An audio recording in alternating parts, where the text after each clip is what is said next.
प्रभु यीशु मसीह के नाम से सबको जय मसीह की। आज का वचन है मत्ती रचित सुसमाचार उसका 18 अध्याय 8 और 9 वचन। यदि तेरा हाथ या तेरा पाँव तुझे ठोकर खिलाए तो उसे काट कर फेंक दे। टुंडा या लंगड़ा होकर जीवन में प्रवेश करना तेरे लिए इससे भला है कि दो हाथ या दो पांव रहते हुए तू अनंत आग में डाला जाए। यदि तेरी आंख तुझे ठोकर खिलाए तो उसे निकाल कर फेंक दे।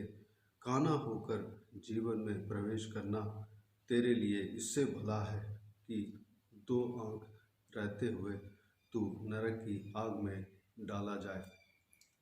मेरे प्रियो, इस वचन को परमेश्वर प्रभु यीशु मसीह ने दृष्टांत की तौर पर एक उदाहरण के तौर पर कहा है।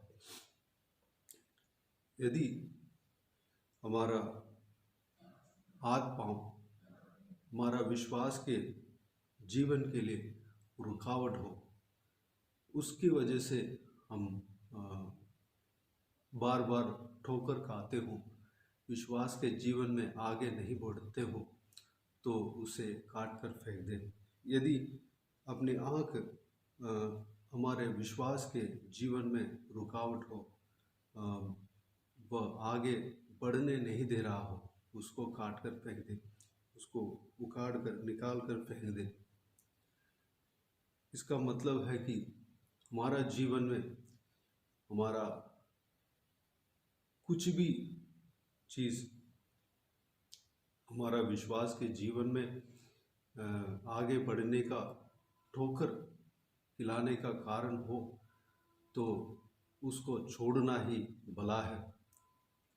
अगर मान लीजिए हम टेलीविज़न देखने वाले हैं, टेलीविज़न में कोई भी कार्यक्रम बहुत ही हमारा मनपसंद का हो, तो वह हमारे विश्वास के जीवन के लिए रुकावट हो, या प्रार्थना का जीवन के लिए रुकावट हो, या परमेश्वर के साथ चलने में वह हमारे जीवन में रुकावट देते हो, उस आदत को हमें छोड़ना होगा।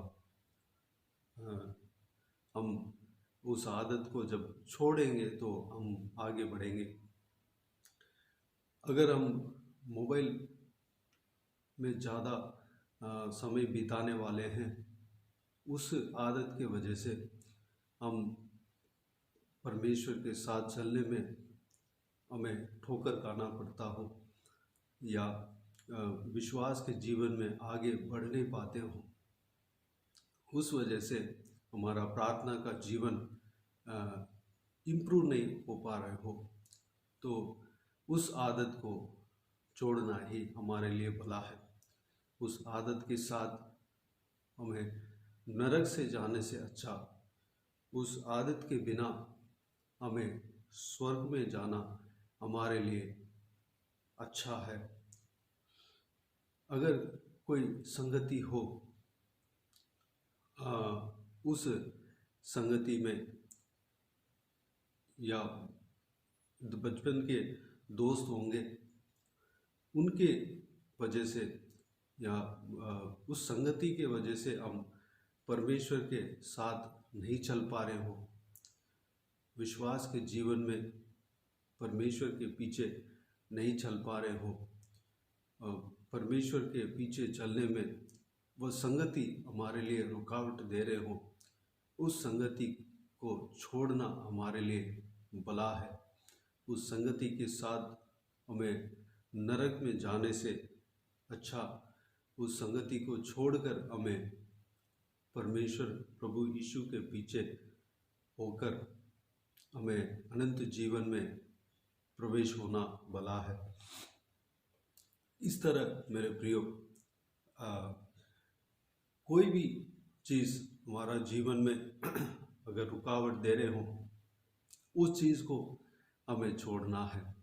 उस चीज़ को हमें छोड़ने से, अगर हमको लगता है उस चीज़ को, उस आदत को हम छोड़ने से प्रभु में अगर आगे बढ़ सकते हैं, तो उस चीज़ को हमें छोड़कर प्रभु यीशु के पीछे हो लेना ही भला है। मेरे प्रियो, हमें इस विषय को हम मनन करें, किस वजह से हम आगे नहीं बढ़ पा रहे हैं, उस चीज़ को हम सोचें, उस आदत को, उस संगति को, उस कार्य को हमें छोड़ना ही भला है। तब हम परमेश्वर के पीछे हमें बिना ठोकर खाए आसानी से चल सकते हैं। ठोकर खाना अच्छा है, ठीक बात है, क्योंकि 6 वचन और 7 वचन इसी अध्याय में परमेश्वर प्रभु यीशु इस प्रकार कहता है, पर जो कोई इन चोटों में से जो मुझ पर विश्वास करते हैं, एक को ठोकर खिलाए, उसके लिए भला होता कि बड़ी चक्की का पाट उसके गले में लटकाया जाता और वह गहरे समुद्र में डुबाया जाता। ठोकरों के कारण संसार पर हाय। ठोकरों का लगना अवश्य है, पर हाय उस मनुष्य पर जिसके द्वारा ठोकर लगती है। यहाँ पर परमेश्वर प्रभु यीशु कहते हैं कि ठोकर लगना अवश्य है। उससे हम विश्वास के जीवन में कई सारा चीज़ हम सीख सकते हैं, हमें अनुभव हो जाता है, हमें विश्वास के जीवन में आगे बढ़ने का माध्यम हो जाता है, आगे बढ़ने का स्टेप बन जाते हैं। लेकिन जो ठोकर का कारण बनता है, जो व्यक्ति ठोकर का कारण बनता है, जो व्यक्ति डिस्टर्बेंस करता है, जो व्यक्ति विश्वास के जीवन में आगे बढ़ने के लिए खेद बनता है, उस व्यक्ति के लिए हाय। मेरे प्रियो, हमें दूसरे का, जो परमेश्वर प्रभु यीशु के साथ चलता हो, उसका ठोकर का कारण नहीं बनना चाहिए, उनको विश्वास के जीवन में रुकावट देने का कारण नहीं बनना चाहिए। कोई पासवान या परमेश्वर का जन या कोई भी हो, उनका विश्वास के जीवन में आगे बढ़ने के मार्ग का ठोकर हम नहीं बनना चाहिए, बल्कि उन्हें विश्वास के जीवन में आगे बढ़ने का एक सहारा बनना चाहिए। मेरे प्रियो, हमें इस बात पे गौर करना है, हमें दूसरों का विश्वास के बढ़ोतरी के लिए काम करना है, हमें दूसरों का आत्मिक उन्नति का बढ़ोतरी के लिए कार्य करना है, उन्हें सपोर्ट करना है, उन्हें आगे बढ़ाना है, ना कि हम ठोकर का कारण बनना है।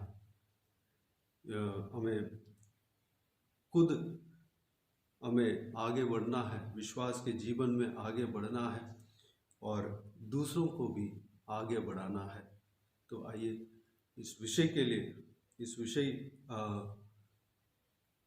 के अनुसार, इस वचन के अनुसार हम चलने के लिए अपने आप को परमेश्वर के हाथों में समर्पित करें।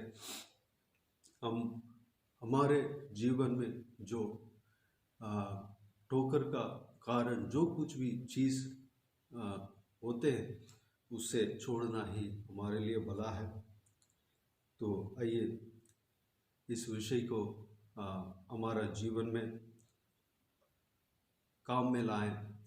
इस विषय के अनुसार हम चलने के लिए अपने आप को परमेश्वर के हाथों में समर्पित करें। आइए हम प्रार्थना में जाएं। स्वर्गीय पिता, दयालु परमेश्वर, आपको धन्यवाद देता हूँ पिताजी, इस बहुमूल्य वचन के लिए जो आपने कहा, आपको धन्यवाद देता हूँ परमेश्वर पिता। हमारा जीवन में जो कुछ भी चीज़, जो कुछ भी आदतें, जो कुछ भी कार्य हमारे विश्वास के जीवन में आगे बढ़ने के लिए रुकावट देता है पिता, ठोकर का कारण बनता है, वो सारा आदत को हम छोड़ने पाएँ परमेश्वर, क्योंकि उस आदत के साथ हम नरक में जाने से अच्छा उस आदत को छोड़कर हमें स्वर्ग में जाना ही भला है परमेश्वर। पिताजी, हम दूसरों का ठोकर का कारण नहीं बनना चाहिए परमेश्वर, बल्कि दूसरों का आशीष का कारण बनना चाहिए, दूसरों का आत्मिक उन्नति का कारण बनना चाहिए, दूसरों का विश्वास का उन्नति का कारण बनना चाहिए परमेश्वर। अनुग्रह देना पिता, जो कुछ भी हम करते हैं हम आपके महिमा के लिए करने पाएँ परमेश्वर, जो कुछ भी हमारा आदत होते हैं पिता आपके महिमा के लिए होने पाएँ, आपका सुसमाचार सुनाने का एक एक परमेश्वर एक हथियार हम बनने पाएँ परमेश्वर। अनुग्रह देना पिता, हम सबको इसी तरह आशीष देना पिता। कोई भेड़ों को ढूंढने के लिए परमेश्वर आप इस संसार में आया पिता, एक जन भी अगर उद्धार जब पाते हैं पिता, स्वर्ग में बड़ा आनंद होता है परमेश्वर। जो कोई भी जन पिछड़ गए हैं, ठोकर खाकर परमेश्वर पिछड़ गए, उनको आपके हाथों में समर्पित करते हैं परमेश्वर। उन्हें दोबारा आपके झुंड में परमेश्वर लेकर आना पिता, उन्हें खींचना, ज़रूर आप उन्हें खोजेंगे, उन्हें ढूंढ निकालेंगे, उन्हें परमेश्वर आपके झुंड में मिलाएंगे परमेश्वर। धन्यवाद देता हूँ, आपकी कलीसिया में मिलाएंगे, आपके अंग है परमेश्वर, आपके अंग बनाएंगे। धन्यवाद देता हूँ परमेश्वर। पिताजी हालेलुया, धन्यवाद देता हूँ परमेश्वर। हमारे जीवन में ठोकर खाने वाला चीज़ जो कुछ भी हम हमारे जीवन से निकालने पाएँ पिता, दूर करने पाएँ, आत्मिक उन्नति पाने पाएँ, विश्वास के जीवन में आगे बढ़ने पाएँ पिता, अनुग्रह देना। सारा व्यूअर्स को इसी तरह आशीष देना, जो कोई भी जन परमेश्वर हालेलुया जो इस वीडियो को देख रहे हैं, सभी का जीवन में कार्य करना, आत्मिक उन्नति देना, विश्वास के जीवन में आगे बढ़ाना परमेश्वर, आत्मिक जीवन में आगे बढ़ाना परमेश्वर। हर एक जन को आशीष देना, सुरक्षित रखना, संभालना परमेश्वर। जो कोई भी जन बीमार हो उनको परमेश्वर आप छूकर चंगा करना पिता, प्रभु यीशु मसीह के नाम से छूकर परमेश्वर चंगा होने पाए पिता, चंगा देना पिता। धन्यवाद देता हूँ।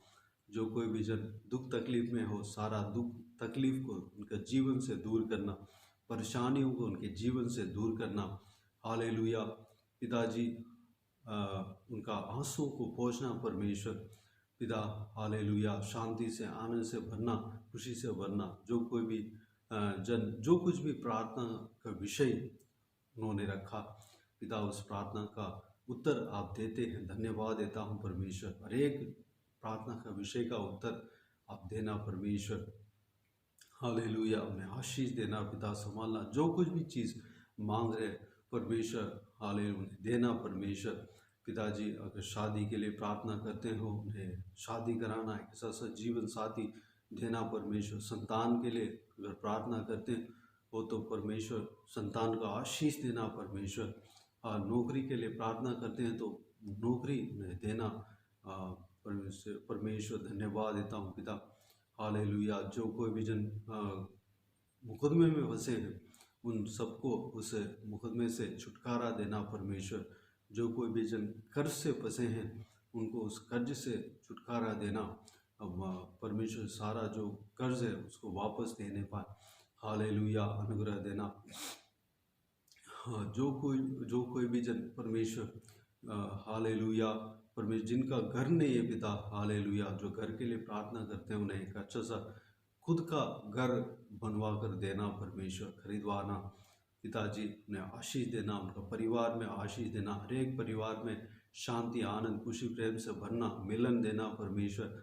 हर एक जन अपना रिश्ता को निभाने पाए, पति पत्नी के बीच में, माँ बाप और बच्चों के बीच में रिश्ता, जिस तरह आपके वचन में कहा गया है परमेश्वर, आपने कहा गया है उस तरह हम रहने के लिए अनुग्रह देना, सबको आशीष देना, संभालना परमेश्वर। धन्यवाद देता हूँ। हालेलुया, धन्यवाद। बुजुर्गों को आपके हाथों में समर्पित करते हैं, उनके संग रहना, उनका शरीर में ताकत बल देना, स्टैमिना देना, हड्डियों में ताकत देना, बल देना परमेश्वर। पिताजी उकाब की तरह नए पंख लेकर उड़ने पाए परमेश्वर, अनुग्रह देना। और पिता धन्यवाद देता हूँ, लंबी उम्र देना परमेश्वर। बच्चों को आपके हाथों में समर्पित करते हैं, उनके संग रहना, सुरक्षित रखना, पढ़ाई लिखाई में आशीष देना पिता, भविष्य को आशीष देना, उनका सारा ज़रूरतों को पूरा करना पिता, उनका सुरक्षित रहना परमेश्वर, पढ़ाई लिखाई में आशीष देना पिता। और जो एग्ज़ाम लिखने जा रहे हैं परमेश्वर, कोई भी जन हो पिता, उनको आशीष देना परमेश्वर, ज्ञान बुद्धि देना, अच्छे से प्रिपरेशन करने पाएँ, तैयारी करने पाएँ पिता। जो कुछ भी तैयारी करते हैं, जो कुछ भी सीखा है सब याद रहने पाएँ, एग्ज़ाम सही रीति से लिखने पाएँ, टॉप मार्क स्कोर करने पाएँ परमेश्वर, अनुग्रह देना पिता। और जवान बच्चों को आपके हाथों में समर्पित करते हैं, उनके संग रहना, सुरक्षित रखना, गलत चीज़ों में नहीं फंसने देना, गलत मार्ग में नहीं जाने देना, बल्कि परमेश्वर हालेलुया आपके वचन के अनुसार चलने वाला बनने पाए, आपके वचन के रोशनी पर चलने वाला बनने पाए परमेश्वर, अनुग्रह देना पिता। हालेलुया, सारों को आशीष देना पिता। सारा दुआ प्रार्थना को सुना, ग्रहण किया, धन्यवाद देता हूँ परमेश्वर। हम विश्वास करते हैं कि पिताजी हमारा जीवन में परमेश्वर आप बहुत बड़े बड़े कार्य करेंगे। आपको धन्यवाद देता हूँ परमेश्वर। सारा जलाल आदर महिमा आपको मिलती रहे। सारा दुआ प्रार्थना को प्रभु यीशु मसीह के नाम से मांगते हैं, सुन और ग्रहण कर। आमीन आमीन। प्रभु यीशु मसीह के नाम से प्रभु यीशु मसीह का आशीष और अनुग्रह हम सभी के ऊपर बने रहें। आमीन आमीन। मेरे प्रियो, इस चैनल को सब्सक्राइब करें और शेयर करें। अगर किसी को भी प्रार्थना का विषय हो तो डिस्क्रिप्शन में दिए हुए नंबर पर कॉल करके प्रार्थना करा सकते हैं, या व्हाट्सएप के ज़रिए हमें बता सकते हैं, हम आपके लिए प्रार्थना करेंगे। विशेष करके बुधवार और शनिवार को आपके व्हाट्सएप में वॉइस मैसेज के ज़रिए प्रार्थना करेंगे, लेकिन आपके व्हाट्सएप में भेजने का समय एक दिन लेट हो सकता है या 2 दिन लेट हो सकता है, उसके लिए क्षमा मांगता हूँ। और उस प्रार्थना में शामिल होइए और आमीन कह दीजिए। आप भी प्रार्थना कीजिए और मेरे लिए, परिवार के लिए और इस सेवकाई के लिए प्रार्थना करें। सेवकाई में जुड़े हुए अनेक जनों के लिए, भाई बहनों के लिए प्रार्थना करें, हमारा परिवार के लिए प्रार्थना करें। और परमेश्वर आप सबको आशीष दे। और इस सेवकाई के द्वारा परमेश्वर आपके जीवन में कार्य किया हो वो भी हमें बता सकते हैं, ताकि हम सब मिलकर परमेश्वर का महिमा दे सके। प्रभु यीशु मसीह आप सबको आशीष दे। आमीन आमीन।